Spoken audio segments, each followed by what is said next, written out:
Bonjour, bonsoir, bonne nuit.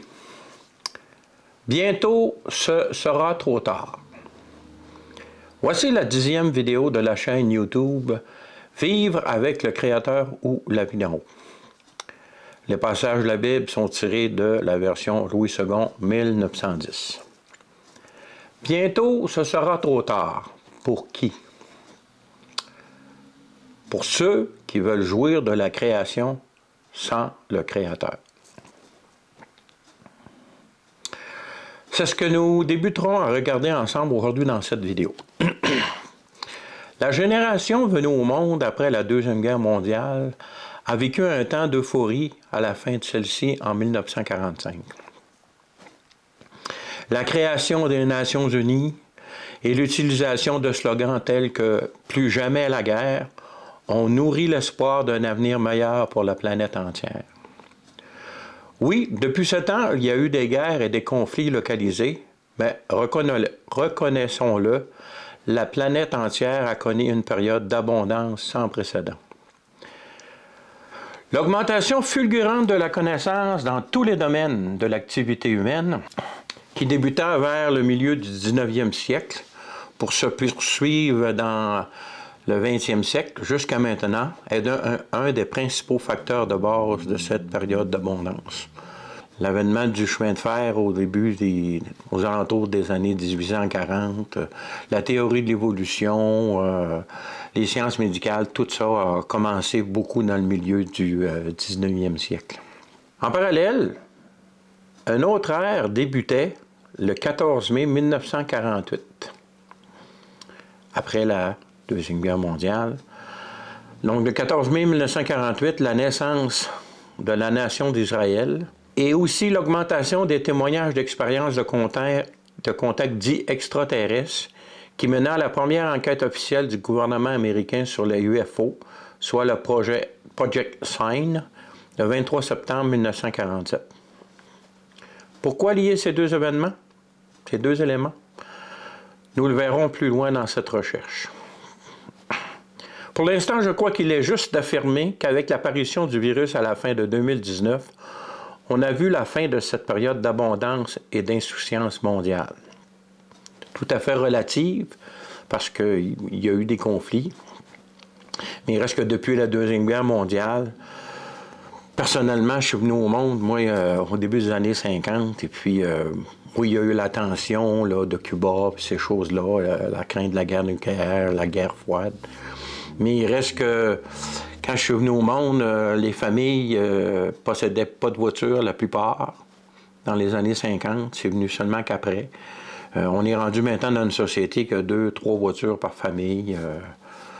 Les familles sont beaucoup plus petites aussi. Alors, on voit qu'il y a eu une évolution, mais ça a été une période où c'est que la vie a fleuri, les connaissances nouvelles ont fleuri. C'était vraiment une bonne période dans laquelle on pouvait vivre. Mais pour l'instant, je crois qu'il est juste d'affirmer qu'avec l'apparition du virus de 2019, on a vu la fin de cette période d'abondance et d'insouciance mondiale. Elle a mené une prise de conscience planétaire de la fragilité de l'existence humaine.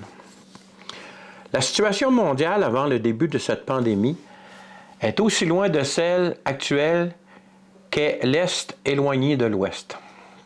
En effet, même si l'Est et l'Ouest sont des points de référence réels, ils sont indissociables l'un de l'autre.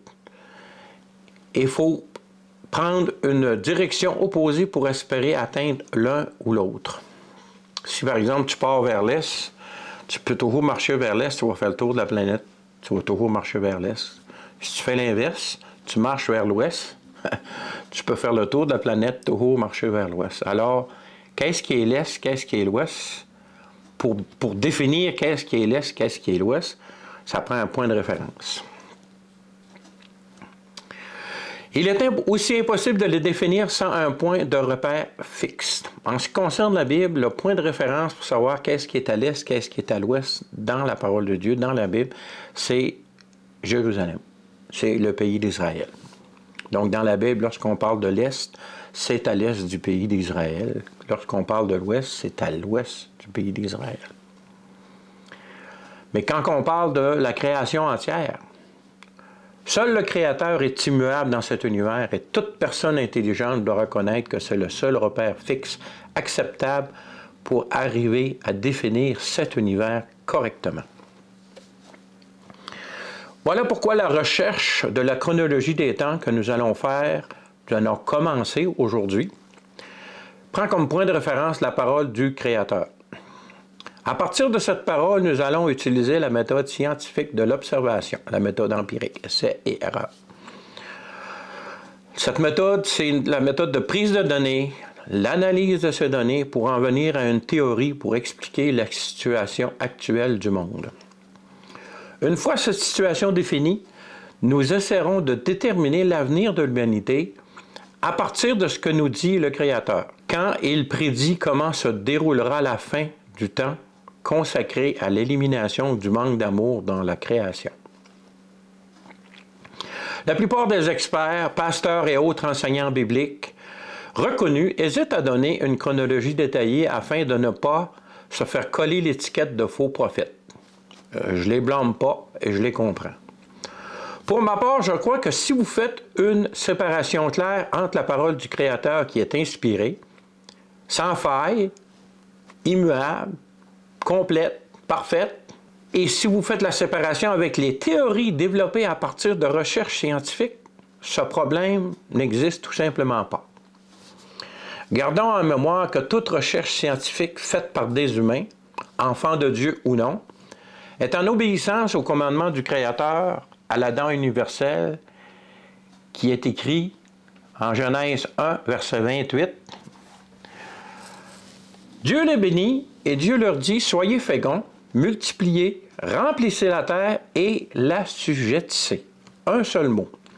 Et dominez sur les poissons de la mer, sur les oiseaux du ciel, sur tout animal qui se meut sur la terre. Mais ce mot assujettissez, assujettissez, pas facile à dire, mais ce mot donne l'ordre à l'humain de comprendre son environnement, de l'utiliser, de le modifier, comme les scientifiques, tout scientifique fait. Micro-ondes, moi je ne me passerais pas du micro-ondes aujourd'hui pour faire réchauffer les aliments, mais dans les années 50, micro-ondes, oublie ça, c'est 1950 évidemment. Oublie ça, on ne savait même pas ce qui existait. C'est une découverte qui a été faite par hasard. Comme la pénicilline, ça a été une découverte qui a été faite par hasard. Mais toutes ces découvertes et ces recherches scientifiques-là sont en obéissance au commandement que Dieu a donné à l'homme, à l'humain, dans le Jardin d'Éden. Donc la science, loin d'être contre la Bible, la science, c'est une action en obéissance à l'ordre donné par le Créateur à sa créature, les humains. Aussi, en faisant une séparation claire entre les découvertes d'une recherche scientifique que Dieu nous appelle à faire et entre la parole du Créateur, c'est alors à Jésus que nous obéissons selon sa réponse à une question piège qui lui était posée. Si nous lisons Matthieu, chapitre 22, versets 17 à 21, histoire que nous retrouvons aussi dans Marc 12, 17 et Luc 20, 25. Donc, le verset 22 de Matthieu, le verset 17 de Matthieu 22 nous dit, « Dis-nous donc, ce qu'il t'en semble, est-il permis ou non de payer le tribut à César? » Je pense que la question était posée par les Sadducéens à Jésus. Jésus, connaissant leur méchanceté, répondit, « Pourquoi me tentez-vous, hypocrite? Montrez-moi la monnaie avec laquelle on paie le tribut. » Et ils lui présentèrent un denier. « Montrez-moi, c'est clairement une observation en accord avec une recherche scientifique. Il faut voir. Contrairement à la foi qui croit sans voir et qui voit parce qu'elle a cru, la recherche scientifique doit voir et confirmer et reconfirmer afin d'amener à une conclusion juste, selon la recherche scientifique. Au verset 20, il leur demanda de qui sont cette effigie et cette inscription. De César, lui répondirent-ils. Alors il leur dit, rendez donc à César ce qui est à César et à Dieu ce qui est à Dieu. Étonnés de ce qu'ils entendaient, ils le quittèrent et s'en allèrent. Rendons à Dieu ce qui est à Dieu, sa parole immuable, infaillible, qu'on doit utiliser dans toute recherche scientifique intelligente. Et rendons gloire à la science qui sait observer, reconnaître, analyser, disséquer, recréer les phénomènes découverts. Ce qui fait qu'on vit dans une société comme telle. Juste cette vidéo que je produis aujourd'hui, c'est le résultat de la science. C'est le résultat de l'obéissance à la parole du Créateur. Qu'on croit en Dieu ou qu'on ne croit pas en Dieu, Dieu bénit sa créature. Bon, maintenant que c'est clair pour tous, nous pouvons utiliser la liberté de la recherche scientifique tout en respectant la parole du Créateur pour satisfaire notre soif de savoir. Notez que si le Créateur n'avait pas voulu que nous sachions ces choses à l'avance, les livres de Daniel, de l'Apocalypse, ainsi que toutes les prophéties de la Bible concernant l'avenir, parce qu'on sait qu'une prophétie, c'est parler au nom de quelqu'un, c'est pas nécessairement dire l'avenir, ne seraient pas inclus dans le canon de sa parole qu'il nous a donné. Aussi, n'oublions pas qu'une recherche scientifique honnête mènera ultimement à ce que la Bible dit et sera confirmée par les événements qui se produiront en accord avec cette théorie quand on regarde aux prophéties qui concernent l'avenir. Le problème pour moi avec la recherche que nous faisons en ce moment est que les découvertes que nous verrons dans celle-ci, si elles s'avèrent correctes, je ne serai plus là pour en constater la confirmation. Remarquez que je suis loin de me plaindre, bien au contraire, toute ma gratitude se retourne vers le Créateur, Jésus le Christ, pour l'espérance bénie qu'il procure à ses enfants par la promesse de l'enlèvement de l'Église. Sujet que nous verrons plus tard avec plus de détails dans cette étude. Le point de départ de cette recherche est la foi en la parole du Créateur qui dit 2 Pierre, chapitre 3, versets 1 à 8. Verset 1. « Voici déjà, bien-aimés, la seconde lettre que je vous écris. Dans l'une et dans l'autre, je cherche à éveiller par des avertissements votre saine intelligence, afin que vous vous souveniez des choses annoncées d'avance par les saints prophètes et du commandement du Seigneur et Sauveur. Enseignez par vos apôtres, sachant avant tout que dans les derniers jours, il viendra des moqueurs avec leur raillerie, marchant selon leur propre convoitise, et disant « Où est la promesse de son avènement? Car depuis que les pères sont morts, tout demeure comme dès le commencement de la création. » Plusieurs personnes avec qui j'ai partagé certaines de mes découvertes au sujet des temps que nous vivons m'ont répondu que l'apôtre Paul, en son temps, croyait déjà voir la seconde venue du Seigneur, et que par la suite, cela est arrivé à maintes reprises que les enfants de Dieu ont cru être la génération où cela arriverait. Et c'est la stricte vérité. Cela s'explique par l'espoir que suscite cet événement dans la famille du Créateur. Pouvons-nous reprocher à un enfant qui vit des choses difficiles d'espérer dans l'arrivée de Noël ou du jour de sa fête pour améliorer son sort? Tous les enfants de Dieu restent humains. Soyons indulgents envers la génération passée et restons vigilants. Un jour, cela va sûrement arriver, car le Créateur le dit.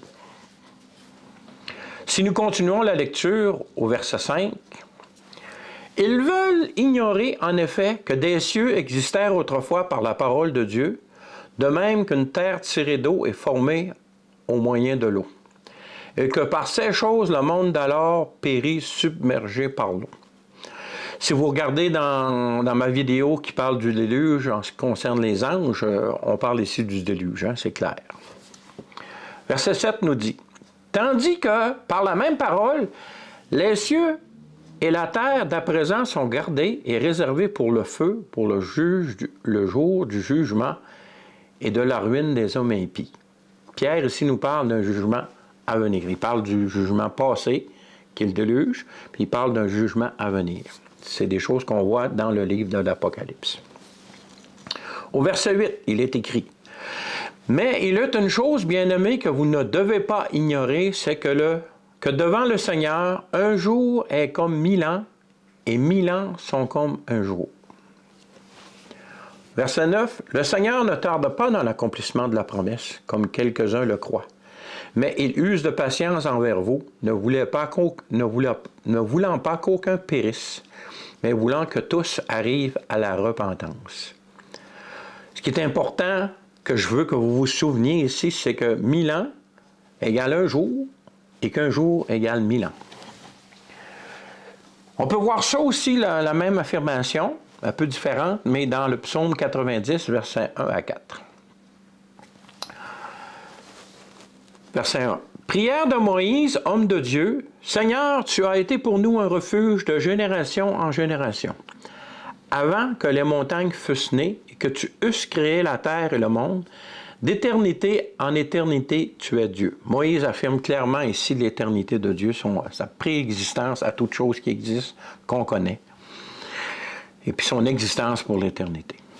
Au verset 3, Moïse continue. Tu fais rentrer les hommes dans la poussière et tu dis, Fils de l'homme, retournez. On se souvient que dans la création, on voit qu'Adam a été tiré de la poussière et qu'ensuite Dieu a insufflé son souffle dans les narines d'Adam. Ce qu'il dit ici dans le verset 3, tu fais entrer les hommes dans la poussière et tu dis, Fils de l'homme, retournez. Ça veut dire qu'on est poussière et qu'on retournera à la poussière.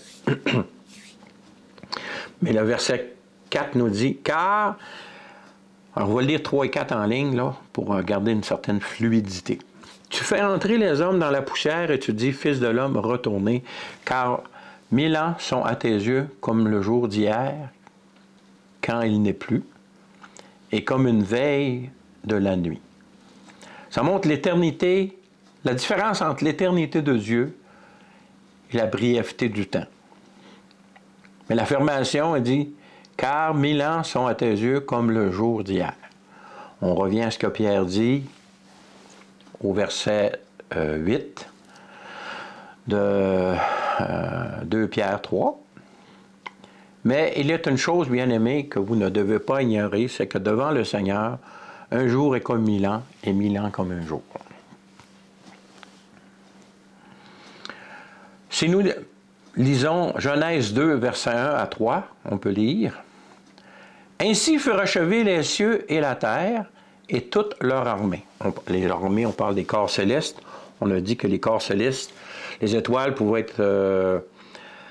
le titre d'étoile pouvait être donné au nom des anges, autant que les fils de Dieu. Donc, on peut parler d'une armée ici.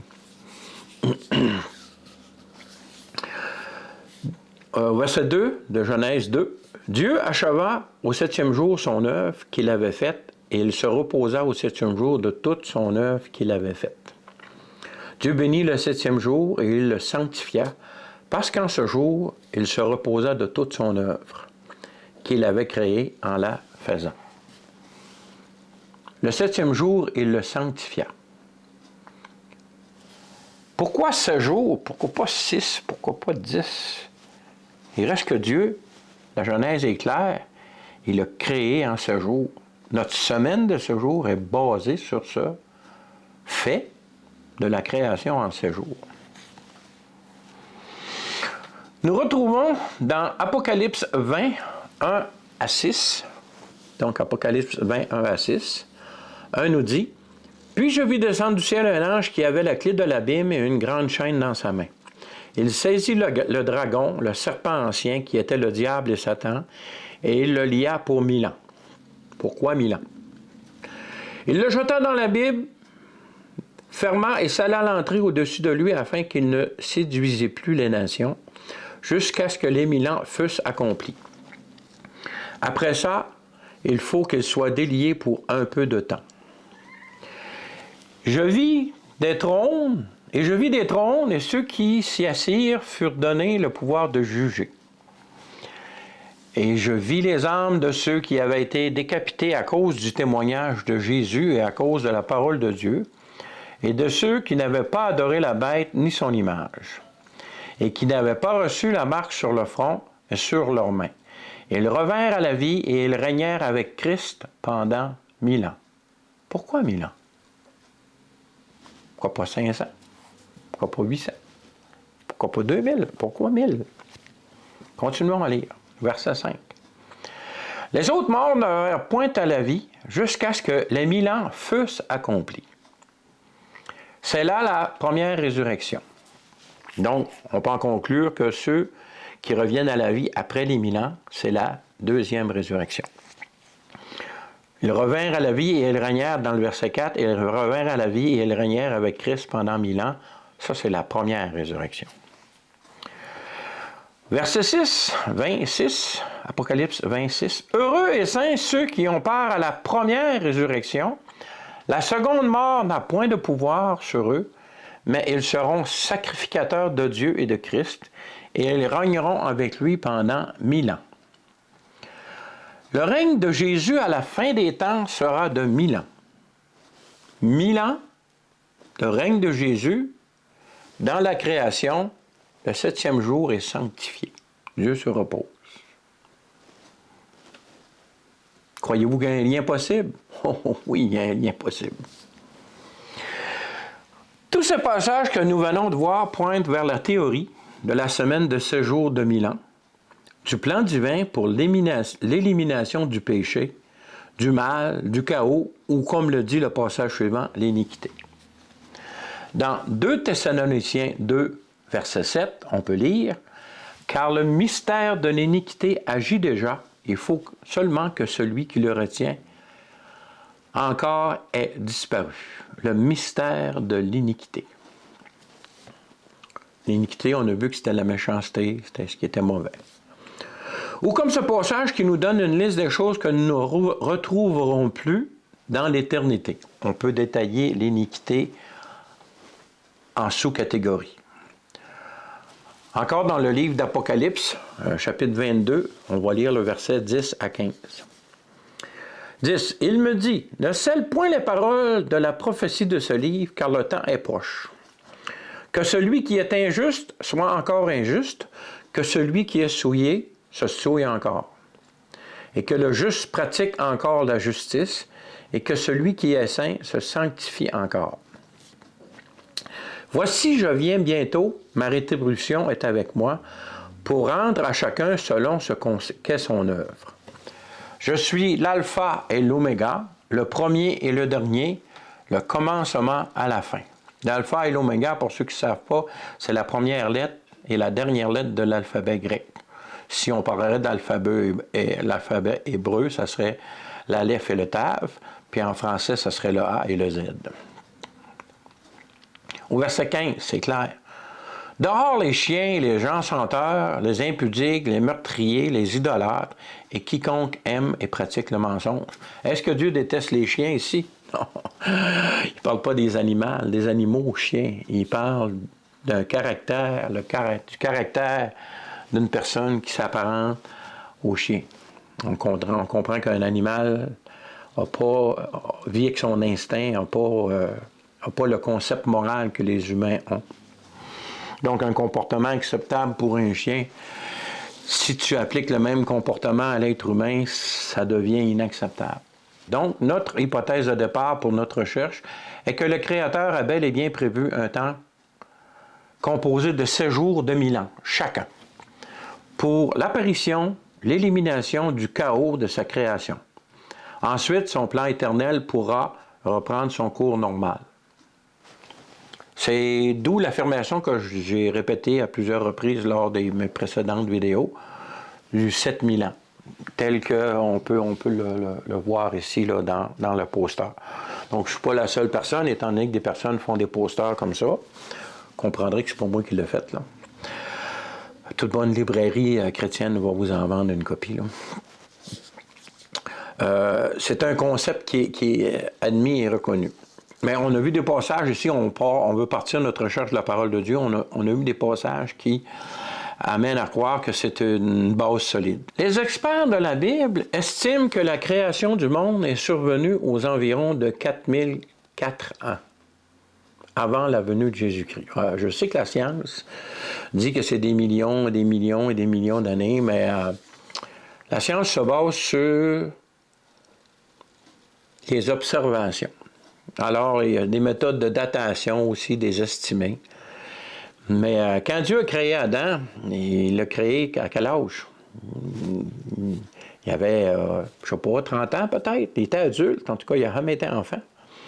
Alors, si tu prends une cellule d'Adam, tu dis, bon, Adam, un jour, puis tu l'analyses, puis à partir de là, si on avait la possibilité d'avoir une cellule d'Adam, puis dire, bon, Adam a un jour, donc une personne d'un jour a la même composition de la cellule qu'Adam a. Mais si on prend une cellule d'un adulte actuel, bien c'est sûr que tu n'auras pas un jour, parce que si Adam a l'équivalent de l'âge de 30 ans, bien, la décomposition de la cellule d'une personne de 30 ans, le ralentissement de son métabolisme, parce que c'est ça qui arrive aux cellules. Là. Au début, c'est un développement super rapide dans le sein de la mère, là, parce que c'est pour créer les organes et toutes ces choses-là, mais à la naissance, après ça, ben, ça commence à ralentir. Puis le vieillissement, en fait, c'est un ralentissement du métabolisme des cellules. Ce que je veux dire, c'est que les méthodes de mesure que les scientifiques ont peuvent porter à croire à des millions d'années, mais les bases sur lesquelles ils se basent, ils ne sont pas toujours solides comme ça devrait l'être. Personne n'était là à la création à part Dieu. Donc, les experts de la Bible estiment que la création du monde est survenue aux environs de 4000 ans. On a dit qu'on prenait la parole de Dieu comme référence de base, donc on va prendre ces 4000 ans-là. On sait que ces 4000 ans, c'est suite aux recherches chronologiques des différentes dates marquées dans la Bible qui a été faite. C'est un travail qui a été fait au fil des ans par plusieurs enfants de Dieu, et puis je m'appuie sur leur travail. Donc, en résumé, je recommence. Les experts de la Bible estiment que la création du monde est survenue aux environs de 4004 ans, avant la venue de Jésus-Christ. J'ai bien dit aux environs. Nous savons que Jésus le Christ est venu depuis environ 2000 ans. Donc, de ce compte, selon notre hypothèse des 7000 ans, il ne reste au temps de la création qu'environ 1000 ans. Notez le mot « environ ». Il revient dans chacune de ces affirmations. Sa présence est nécessaire due à l'incertitude des méthodes de datation qui nous sont disponibles. L'information de la Bible est correcte, mais les calendriers, les datations dans l'ancien temps, c'était fait à partir du règne d'un roi.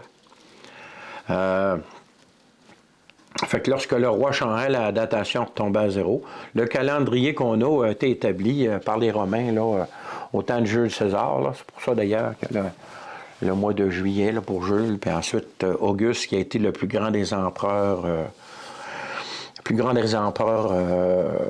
à l'apogée du royaume des Romains. Là. Après ça, il y a eu un déclin constant. Aussi un mois à son nom qui est le mois d'août. En français, je parle. En anglais, je ne sais pas. Là, c'est... Et puis les méthodes de datation qu'on a, ben, c'est les informations qu'on a. Puis je crois que le Créateur a sciemment décidé de garder cette période-là floue parce que en ce qui concerne l'enlèvement de l'Église, qu'on a parlé un petit peu plus tôt, le Seigneur Jésus répète souvent, nul ne peut savoir le jour ou l'heure que ça va arriver. Quand je vois des personnes sur Internet qui prennent le calendrier juif actuel, puis ils regardent les années, puis tout, alors que plusieurs experts de la Bible confirment que le calendrier juif actuel a été trafiqué afin de... Parce que s'il n'avait pas trafiqué l'indication que Jésus était le Messie, ce serait trop évident. Donc, il y a eu comme des actions qui ont été faites un peu pour mêler les cartes, là. Et puis, lorsque le moine Denis, qui a créé le calendrier qu'on connaît, qu'on utilise aujourd'hui, là, qui fait qu'on est en 2022, lorsqu'il a fait ses recherches, il se serait trompé, là, d'environ, selon les recherches actuelles, d'environ 3 ans, parce que selon la plupart des experts en ce moment, la naissance de Jésus remonterait à l'an -3, et non pas à l'an 1, là, comme Denis, le moine Denis, qui avait fait la première recherche, l'a supposé. Mais je crois que c'est voulu par le Seigneur, afin que ça reste flou, parce que Dans la mentalité juive, la date de naissance de quelqu'un n'est pas vraiment importante, puis la plupart des enseignements que j'ai vus, il y en a qui disent que les Hébreux comptaient les fêtes toujours à partir de la fête des trompettes, là, qui est le premier de Tishri, là, à l'automne. Alors, je ne sais pas, mais il reste que c'est flou parce que Dieu veut que ce soit flou. Ce qu'on va faire dans cette recherche, c'est qu'on va essayer d'établir plus de précision, mais il va toujours avoir une marge d'erreur. Donc, quand on dit aux environs de, c'est aux environs de. J'ai préparé un petit tableau, une première chronologie simple des 7 jours de Milan. Donc, voici ce tableau. Si on regarde le jour 1, qu'est-ce qui s'est produit le jour 1 dans les premiers 1000 ans? Il y a eu la création puis le début du manque d'amour qui a amené une dégénérescence. La plupart des gens qui sont venus au monde dans cette période-là, le temps de vie normal était autour de 900 ans. Là. Adam est mort à 930 ans, le plus vieux est mort à 969 ans. Oui, Mathusalem, Mathusalem, là. Il est mort à 961 ans. Si on prend aussi la théorie d'un jour comme 1000 ans, Adam, lorsque Dieu a dit à Adam, si tu manges de l'arbre de la vie, de la connaissance du bien et du mal, tu mourras. Le jour où tu en mangeras, tu mourras. On sait qu'il y a 2 morts, mort spirituelle, mort physique. La journée que c'est arrivé, il a été chassé du jardin d'Éden et de la communion avec Dieu. Donc, il est mort spirituellement. Mais si on prend cette théorie-là d'un jour est comme 1000 ans pour Dieu, ben Adam est aussi mort dans la première journée de 1000 ans, parce qu'il est mort à 930 ans. Vous voyez, il y a plusieurs choses dans la Bible comme ça. Il faut comprendre la Bible dans son ensemble. Il faut accepter l'information qu'on reçoit de la parole de Dieu dans son ensemble. Il ne faut pas sursimplifier, mais il faut être attentif et vigilant pour prendre ces choses-là. Donc, toujours selon ce tableau, le premier jour, il y a eu la création, le début du manque d'amour, le péché. Adam a été chassé et il est mort. En jour 2, le plus grand événement qui s'est arrivé, il y a eu le premier jugement de Dieu sur l'humanité, qui a été le déluge. Puis il y a eu aussi l'histoire de la tour de Babel qu'on a discuté lorsqu'on a regardé la nature des anges, la création des nations à la tour de Babel. Dans le jour 3, il y a eu la création du premier témoin.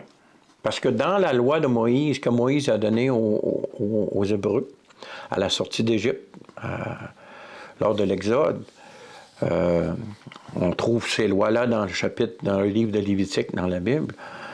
Il est écrit que pour condamner quelqu'un, il faut toujours avoir le témoignage de 2 témoins ou plus. Donc Dieu respecte les propres lois qu'il se donne pour prouver à toute la création, surtout aux anges qui ne se sont pas rebellés, que le manque d'amour, que l'iniquité est mauvais pour quiconque l'utilise. Dieu a créé 2 témoins. On voit ici le premier témoin, c'est la nation d'Israël. Il va y avoir 2 jugements aussi. Le premier jugement, ça a été le déluge, où ce que Dieu a fait un grand reset, comme on entend en parler aujourd'hui. Il a tout remis pendule à zéro, il est reparti avec Noé et ses fils. Puis qu'on voit qu'il va en avoir un deuxième. Donc, le jour 3, création du premier témoin, la nation d'Israël, du témoin, il est témoin de l'Éternel, la nation d'Israël, et ils ont eu la loi à quoi ils devaient obéir. La loi, comme on a vu dans les vidéos précédentes, qui nous sert à identifier c'est quoi un réel manque d'amour. Dans le jour 4, qu'est-ce qui est arrivé? Le jour 4 de 1000 ans. On a vu l'incapacité aux Hébreux de suivre la loi. C'était tout à fait impossible, malgré leur bonne volonté. Puis en plus, les rabbins, puis ils ont pris un malin plaisir avec le Talmud là, à rajouter des lois aux lois de Dieu. C'est rendu que c'est la religion. Hein? C'est vraiment la religion. Au début, il y avait les lois de Dieu qui servaient à découvrir c'était quoi le manque d'amour, le péché. Puis eux autres, ils en ont rajouté. Là, c'est devenu une religion où l'homme faisait plein d'affaires pour pour arriver au salut. Donc, l'incapacité à suivre la loi, ce qui a amené à comprendre la nécessité de la venue du Sauveur, le Christ, qui est venu à la toute fin du 4000 ans. Si on regarde que notre ère commence en l'an 1, qui a été déterminé, puis qu'avant cet an 1-là, il y a eu 4004 ans, puis que Jésus, 4000 plus ou moins 4 ans, là, 4000, que Jésus est venu au monde avant que notre 2000 ans qu'on compte maintenant ait commencé. On voit que Jésus serait venu au monde à la fin du 4e millénaire, du 4e jour. Ce qui nous amène au 5e jour où le Sauveur accomplit son œuvre.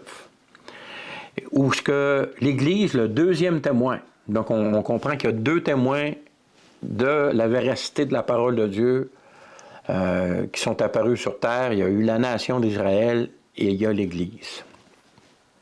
Donc le jour 5, le Sauveur a accompli son œuvre, ce qui a amené à la création du deuxième témoin, l'Église, qui apparaît à cette époque-là.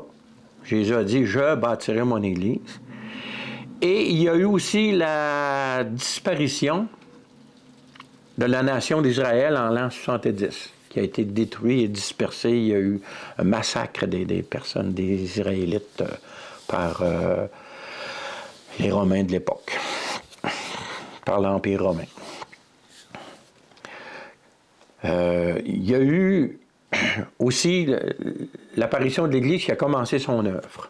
Œuvre qui s'est poursuivie dans le jour 6. L'Église a accompli son œuvre. La nation d'Israël réapparaît, puis la promesse de l'enlèvement, l'Église qui doit disparaître. Donc, nous, où on se situe, dans le monde actuellement, on peut définir facilement, selon cette chronologie, qu'on se situe dans le jour 6. Parce que le jour 7, Jésus revient physiquement, toute la terre va le voir sur les nuages, puis on va revenir avec lui parce qu'on va avoir été enlevé avant. Donc, où se situe l'humanité en ce moment, c'est dans le jour 6. La nation d'Israël est réapparue en 1948, comme j'ai mentionné au début de cette vidéo. Et puis l'Église doit disparaître, ce qui n'est pas encore arrivé. Donc, on est dans cette période-là. Puis c'est pas pour rien que j'ai amené avec la création de la nation d'Israël le phénomène extraterrestre qui prend de l'ampleur. La science-fiction a toujours parlé d'extraterrestres et malgré que dans l'ancien temps, on parlait plus d'une entité spirituelle qui, on va le voir, s'approche est plus près de la vérité qu'extraterrestre. Mais c'est de quoi qu'on va voir un peu plus en détail plus tard. Donc, on se situe maintenant dans le 6e jour, puis on est dans l'attente du 7e jour, le règne de Jésus-Christ, suivi du 2e jugement à la toute fin, tel qu'on peut le voir dans le livre d'Apocalypse. En ce qui concerne le manque d'amour, le péché, la dernière ligne du tableau nous le montre. Il y a eu le début de le manque d'amour qui a amené la mort spirituelle, la mort physique. L'accomplissement du mystère de l'iniquité. Dans le fond, Dieu fait la preuve que l'iniquité est mauvais pour quiconque l'utilise, autant pour les personnes angéliques que pour les personnes humaines. C'est ce qu'on voit dans le monde.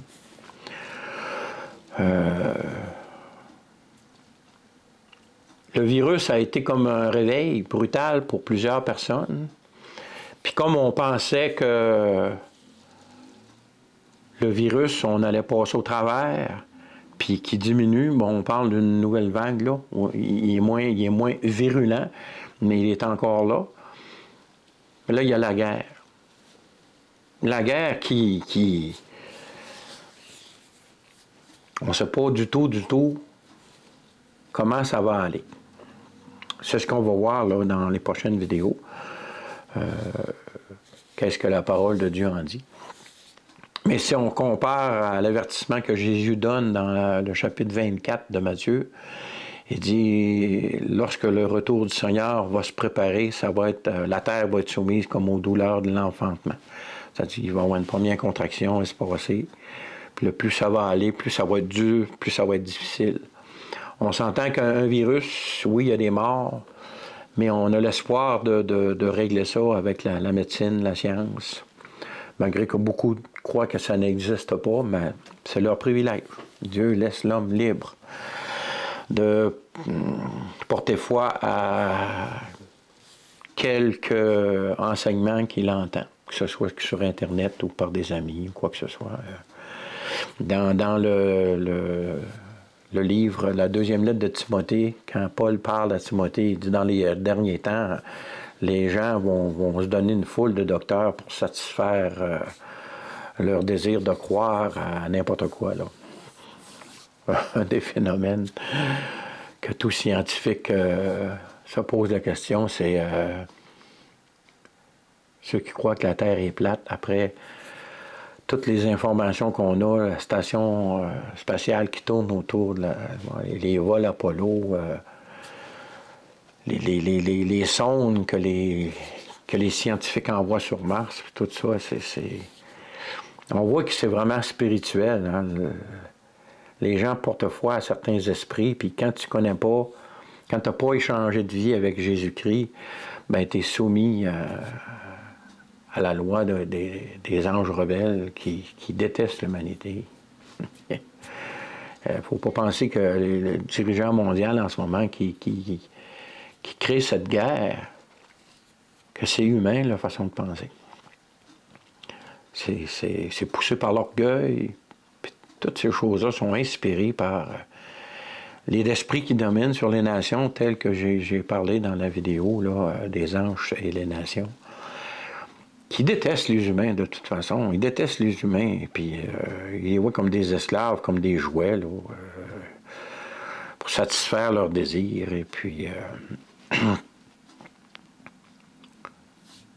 heureusement que Jésus est là. Heureusement qu'on a la possibilité de croire et d'échanger notre vie avec lui, de devenir enfant de Dieu, de devenir citoyen d'un royaume éternel qui est présent en ce moment sur la terre, mais qui sert de sel de la terre, comme Jésus l'a dit, là, qui empêche la corruption d'aller trop vite.